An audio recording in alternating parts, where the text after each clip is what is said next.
नमस्ते, जय हिंद, जय सनातन, जय भारतवर्ष। हर इंसान की भूमिका है विकसित भारत विश्व गुरु बनाने की भूमिका में। सब इंसान अपने आप तरीके से कोशिशें कर रहे हैं।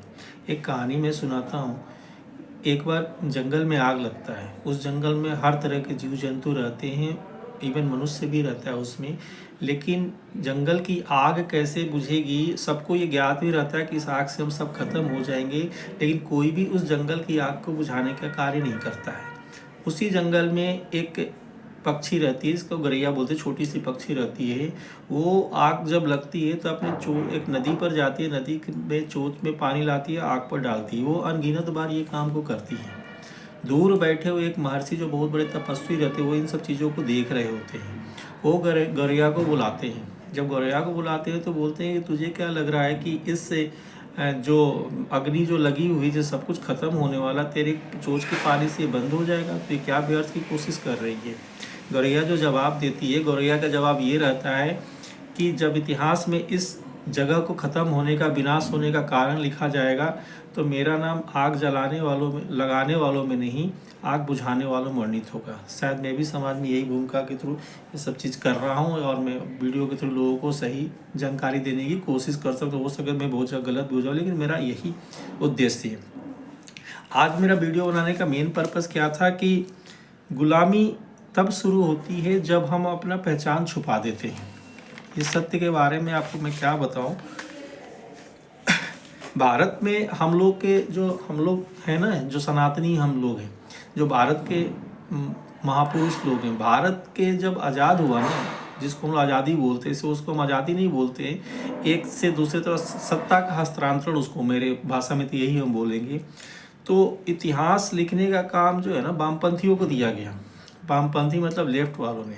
अब उन लोगों ने जो काम किया ना, उन्होंने हमेशा इतिहास में हमेशा भारतीयों को कमज़ोर दर्शाने की कोशिश की, भारत को हमेशा पीछे रखने की कोशिश की, भारत को कभी आगे ले जाने की कोशिश नहीं की।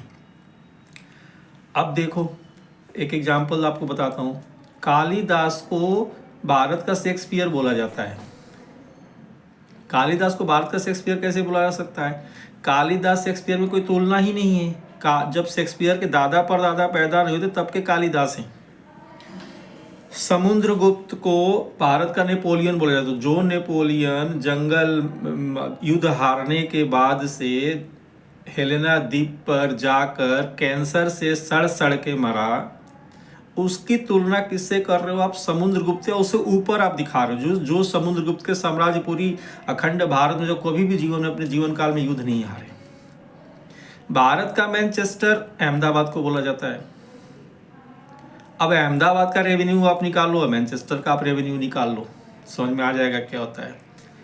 भारत ईस्ट का ऑक्सफोर्ड इलाहाबाद यूनिवर्सिटी को बोला जाता है।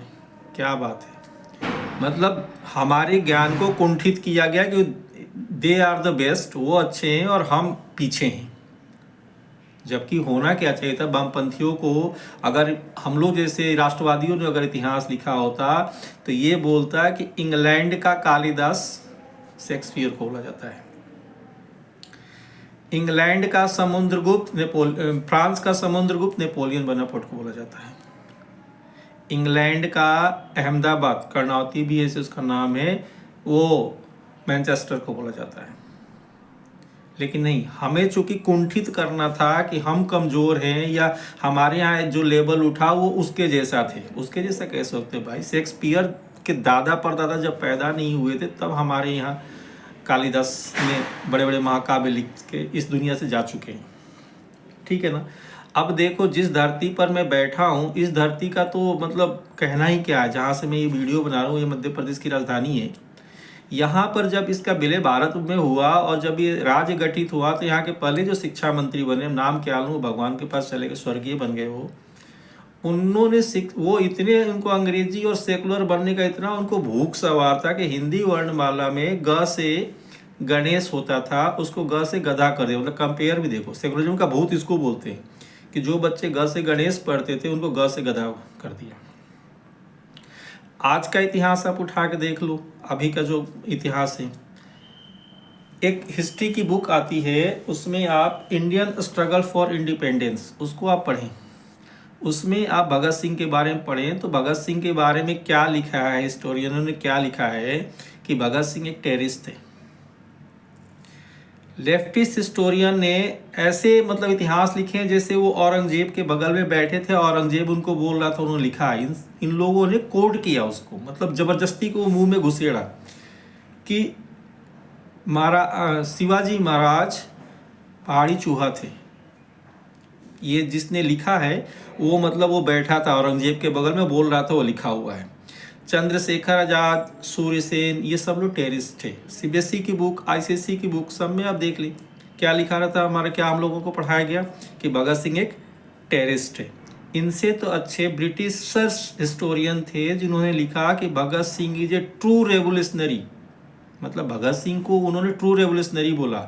ये जो लगा के घूमते थे ना गुलाब का फूल, या जो पिता बने, जो ये बने वो बने, इन लोगों के करामात हम लोग देख रहे हैं कि हमारे कैसी चीज़ें हम लोग को पढ़ाई गई और हमें पीछे धकेल में कुंठित हमें दिमाग के रूप बनाया गया हमारा। किसी भी देश का अभी देखो, अभी कल्चरल रूप से हम रिच बन रहे हैं। किसी भी देश को अगर विश्व गुरु बनना है, जिसके रास्ते पर भारत चल रहा है, जब भारत के लोग बोलते हैं ना कि रियल आज़ादी तो हमें 2014 में मिली है, तो वो उसका भी कारण बताता हूँ क्यों बोलते हैं। किसी भी देश को अगर विश्व गुरु बनना है तो उसके अंदर क्या क्या होना चाहिए? सबसे पहले उसके इकोनॉमिकली वो बहुत ही मजबूत होना चाहिए, अर्थव्यवस्था। दूसरा, उसकी मिलिट्री बहुत ही मजबूत होनी चाहिए। तीसरा, हमारा उसका इंटेलेक्चुअल की संख्या उस देश में बहुत ज़्यादा होना चाहिए, ठीक है ना। इन तीनों से तो देश तो हमारा समृद्ध तो बन जाएगा, लेकिन विश्व गुरु नहीं बनेगा। विश्व गुरु तब हमारा देश बनेगा जब हम लोग इसमें एक और चीज़ ऐड कर देंगे, कल्चरल पोटेंशियल। जिस देश में कल्चरल पोटेंशियल आ जाएगा ना, वो देश विश्व गुरु बन जाएगा। देश आज़ाद होता है, देश के गृह मंत्री सरदार वल्लभ भाई पटेल सोमनाथ मंदिर की नींव रखते हैं, क्योंकि सोमनाथ मंदिर हमारा एक ऐसा प्रतीक है कि जब जब वो गिरा है देश गुलाम हुआ है, और जब जब वो उठा देश में समृद्धि आई है। अभी भी लोगों, नास्तिकों को, वामपंथियों को ये बात समझ में नहीं आएगी। उस समय अपने आसपास जो लुटियन जोन में रहते ऐसे 17 लोगों को, जिसमें हमारे राष्ट्रपति भी रहते हैं डॉक्टर राजेंद्र, उसको भी चिट्ठी लिखते हैं कि आप उसके इनॉग्रेशन में नहीं जाएंगे। मतलब भारत के कल्चर पर सीधा हमला था। तो मेरा तो यही कहना है कि हमें आज भी समय है, हम अपने बलिदानी को, महापुरुषों के बारे में सही जानकारी लें, सही दिशा निर्देश दें। जय हिंद, जय भारत, हरे कृष्णा।